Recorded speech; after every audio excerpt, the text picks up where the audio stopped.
नमस्कार, मैं हूं पूजा सिंह और आप देख रहे हैं राजपथ भारत। दोस्तों, एक बयान, सिर्फ एक बयान और पूरे प्रदेश में बवाल मच गया। खास तौर पर पश्चिमी उत्तर प्रदेश में हालात ऐसे हो गए कि पश्चिमी उत्तर प्रदेश में हाई अलर्ट घोषित कर दिया गया है। क्या है पूरा मामला, आइए आपको बताते हैं। जूना अखाड़े के महामंडलेश्वर यति नरसिंहानंद ने पैगंबर मोहम्मद साहब पर एक विवादित बयान दे दिया है। जैसा कि इन महापुरुषों की आदत होती है कि आए दिन कोई ना कोई ऐसा बयान दे देना जिससे लोगों की भावनाएं आहत हो जाएं और पूरा माहौल खराब हो जाए। ये बयान देने की छूट इनको किसने दी है? इतनी हिम्मत इनके अंदर कहां से आ जाती है? कौन इनको पोषित कर रहा है? कौन है वो लोग जो इनको ऐसा करने की छूट और इजाजत देते हैं? ये सारे सवाल हैं, बड़े सवाल हैं जिनका जवाब अभी तक किसी के पास है नहीं। आए दिन कोई ना कोई बयान, बवाल, विवादित बयान दे दो, विवादित टिप्पणी कर दो, उसके बाद फिर सारा मीडिया लग जाएगा इनके पीछे और जो बवाल होगा सो अलग। सेम यही हुआ है इस केस में भी। उत्तर प्रदेश के गाजियाबाद में जूना अखाड़े के महामंडलेश्वर यति नरसिंहानंद के पैगंबर मोहम्मद साहब पर दिए गए बयान पर बवाल जारी है। प्रदेश में शुक्रवार की देर रात मुस्लिम समुदाय के हजारों लोग सड़क पर उतर आए। नारेबाजी कर रहे लोगों ने पुलिस पर पथराव कर दिया। हालात काबू करने के लिए रात में ही पीएसी को बुलाना पड़ा। गाजियाबाद में भी मुस्लिम समुदाय के हजारों लोगों ने डासना मंदिर का घेराव कर लिया। नरसिंहानंद इसी मंदिर के पीठाधीश्वर हैं। घेराव के समय वे मंदिर के अंदर ही थे। पुलिस ने रात 12 बजे तक भीड़ को मंदिर के बाहर से हटाया। मेरठ, मथुरा और मुरादाबाद में भी मुस्लिम समाज ने प्रदर्शन किया। यहां पुलिस ने संवेदनशील इलाकों में फ्लैग मार्च किया। विवाद के बीच पुलिस ने नरसिंहानंद को हिरासत में ले लिया है। डासना मंदिर के बाहर फोर्स तैनात कर दी गई है। पश्चिमी यूपी में हाई अलर्ट घोषित कर दिया गया है। यति नरसिंहानंद ने 29 सितंबर को गाजियाबाद में एक कार्यक्रम में पैगंबर मोहम्मद साहब को लेकर एक विवादित बयान दिया था। आप देखिए कि विवादित बयान देना ये लोग अपनी शान समझते हैं। इन्हें खूब पता है कि लोगों की भावनाएं किस तरीके से आहत की जा सकती हैं। खूब पता है, खास तौर पर अगर वो धार्मिक मामलों से जुड़ी हो। पता नहीं ऐसा करके इनको कौन सा सुकून मिलता है, कौन सी शांति मिलती है, ये तो ये खुद ही बेहतर जानते होंगे। लेकिन माहौल खराब करने में ये कोई कसर नहीं छोड़ते। फिर इल्जाम किसके ऊपर लगता है? एक विशेष समुदाय के ऊपर कि वो पत्थरबाजी करता है, पत्थर फेंकता है। पत्थर फेंकने के लिए उकसाया किसने? जब अच्छे से मालूम है कि इस देश में सबसे सेंसिटिव इशू धार्मिक इशू है। यहां कोई मर जाए कोई फर्क नहीं पड़ता, किसी की हत्या कोई कर दे कोई फर्क नहीं पड़ता, किसी के साथ लूटपाट हो जाए, डकैती पड़ जाए, कोई फर्क नहीं पड़ता, किसी के साथ बलात्कार हो जाए, किसी को गैंग रेप करने के बाद मार दिया जाए, मार के जंगल में फेंक दिया जाए, उसकी लाश को टुकड़ों टुकड़ों में करके फेंक दिया जाए, कुछ भी कर दिया जाए, कोई फर्क नहीं पड़ता। किसी का अपहरण हो जाए नहीं फर्क पड़ता, कुछ भी हो जाए फर्क नहीं पड़ता। सबकी आत्माएं सोई रहती हैं। लेकिन जैसे ही कोई धार्मिक इशू आता है या कोई धार्मिक सेंसिटिविटी वाला कोई मैटर आ जाता है, कोई बयान दे दे, कुछ बोल दे, कुछ छेड़ दे, कुछ मंदिर या मस्जिद को हटा दे या कुछ भी ऐसा कर दे, समझ रहे हैं आप लोग, समझ जाएंगे खुद ही मैं क्या कहना चाह रही हूँ। तो वो बहुत जल्दी उबाल आ जाता है अंदर से, बहुत जल्दी सब सड़कों पे आ जाएंगे, प्रदर्शन करने लगेंगे, पत्थर फेंकने लगेंगे, सब कुछ होने लगेगा। लेकिन कमी सिर्फ एक तरफ के लोगों की नहीं है। जब ये देश धार्मिक मामलों में बहुत सेंसिटिव है तो यहां पर पता नहीं क्यों अनावश्यक रूप से इस तरीके के बयान दिए जाते हैं। इनके ऊपर बहुत सख्त से सख्त कार्रवाई होनी चाहिए, चार्जेस इनके ऊपर लगने चाहिए। अब ये संत हैं, ये महात्मा हैं, ये बाबा हैं या ये वटेवर जो भी हैं, तो इनको कानून का उल्लंघन करने का और धार्मिक भावनाओं को आहत करने का किसी की भी कोई राइट नहीं है। कोई संवैधानिक अधिकार इनको नहीं प्राप्त है, बल्कि संविधान के अनुसार आप किसी की धार्मिक भावनाओं को आहत नहीं कर सकते हैं। इसीलिए तो इन्हें संविधान से प्रॉब्लम है। सबसे बड़ी प्रॉब्लम तो इनको संविधान से ही है कि ये संविधान जब तक है तब तक लोगों के पास एक रक्षा कवच है जिसके आधार पर लोग अपने लिए न्याय मांगते हैं। तो सबसे पहले उसी को खत्म करो, उसी को बदलो, उसको इतना सख्त बना दो कि इस तरीके से लोग अपने हक की आवाज ही ना उठा पाए। तो इन्हें खूब पता है इस चीज का।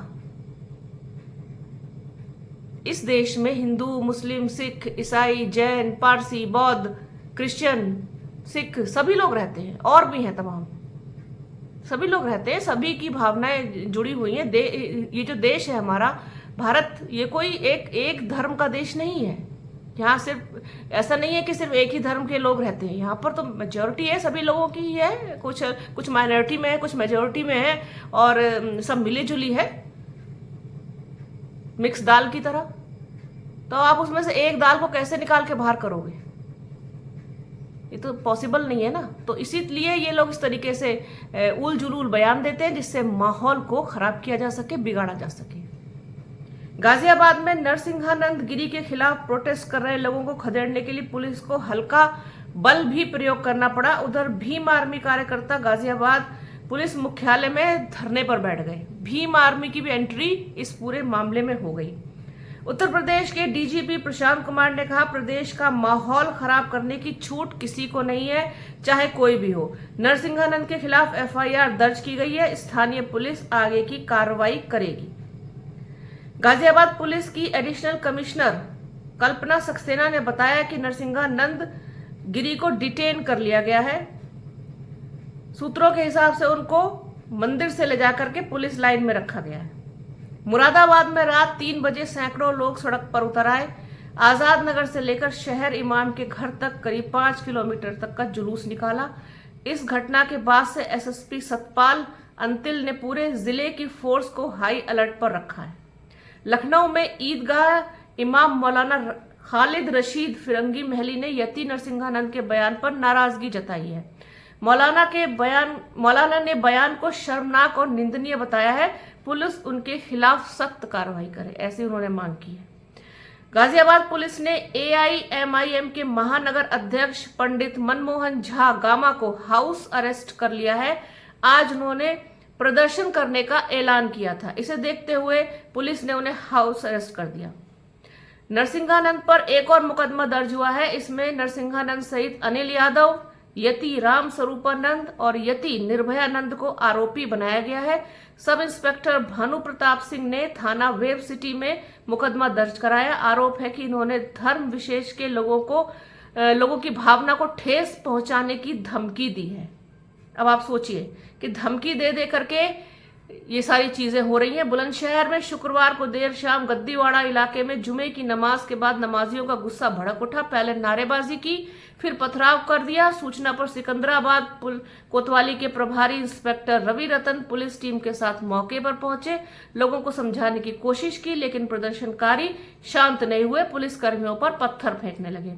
पुलिसकर्मियों ने भागकर जान बचाई। पुलिस इंस्पेक्टर रवि रतन को भी पत्थर लगा, हालांकि उन्हें गंभीर चोट नहीं आई है। बाद में पुलिस ने लाठीचार्ज कर उपद्रवियों को खदेड़ा। एसएसपी श्लोक कुमार सिंह ने कहा, 8 लोगों को हिरासत में लिया गया है। हालात पूरी तरीके से काबू हैं। जो भी माहौल को बिगाड़ेगा उसके खिलाफ कठोर कार्रवाई की जाएगी। गाजियाबाद में देर रात 2000 से अधिक लोग सड़क पर उतर आए। डासना देवी मंदिर तक पहुंच गए। काफी देर तक सड़क पर नारेबाजी की, फिर लौट गए। लोगों ने बताया कि मुस्लिम जो लोग थे उन्होंने शिव शक्ति धाम जो डासना है उस पर हमला कर दिया है। हालांकि पुलिस अफसरों ने ऐसी किसी बात से इनकार किया है। फिलहाल डासना मंदिर के बाहर पुलिस और पीएसी तैनात कर दी गई है। इसके अलावा आपको बताऊं, सोशल मीडिया पर तरह तरह के मैसेजेस इस घटना से रिलेटेड पोस्ट किए जा रहे हैं, फेक और धमकी भरे और माहौल को खराब करने जैसे। अब आप ये देखिए कि इतनी जगहों पर गाजियाबाद, मेरठ, मुरादाबाद, बुलंदशहर, इतनी सारी जगहों पर सिर्फ एक बयान की वजह से इतना बवाल हुआ, इतना हंगामा हुआ, पथराव हुआ, लोग सड़कों पर उतर आए, पुलिस को मशक्कत करनी पड़ी। जिन कामों को करने के लिए जो समय पुलिस के पास होता है वो दूसरे कामों पर लगाया जा सकता था, दूसरी जगह पर प्रयोग किया जा सकता था, लेकिन अनावश्यक रूप से ये इतनी मशक्कत करनी पड़ी। पूरे प्रदेश में हाई अलर्ट घोषित कर चेतावनी दी गई कि किसी भी तरीके का माहौल खराब करने नहीं दिया जाएगा। इतना सब कुछ बर्बाद हुआ, समय की बर्बादी हुई, पैसे की बर्बादी हुई, पुलिस को मशक्कत करनी पड़ी, अलग से पत्थर खाने पड़े, अलग से जो लोग प्रदर्शन कर रहे थे उनको भी चोटें आई होंगी जब पुलिस ने बल का प्रयोग किया। तो ये सारी चीजें एक सिर्फ बयान की वजह से, इन बयानों पर सबसे ज्यादा रोक लगाने की जरूरत है। इसके लिए माननीय सुप्रीम कोर्ट को कोई बड़ा एक्शन लेना होगा। वो बयान फिर चाहे इस तरीके के कोई बाबा या पीठाधीश्वर दे, या फिर कोई सांसद दे कंगना रनौत टाइप के, या फिर कोई और दे, नेता दे, अभिनेता दे, कोई भी व्यक्ति किसी भी तरीके का विवादित बयान अगर देता है तो उसके खिलाफ कठोर से कठोर कार्रवाई और सजा का प्रावधान होना चाहिए, वो भी तत्काल रूप से। ये नहीं कि उसका मुकदमा सालों तक खिंच रहा है कोर्ट में, ये नहीं। तभी जाकर के इन सब चीजों की जो बेकार की वाहियात चीजें होती हैं इन पर कंट्रोल किया जा सकता है। तो ये थी पूरे मामले की जानकारी। पूरा मामला किस तरीके से हुआ है कि एक बयान और पूरा प्रदेश हिल गया। तो बने रहिए हमारे चैनल के साथ। हमारे चैनल को लाइक कीजिए, शेयर कीजिए, सब्सक्राइब कीजिए, बेल आइकन जरूर दबाइएगा। अपना और अपनों का बहुत ख्याल रखिए।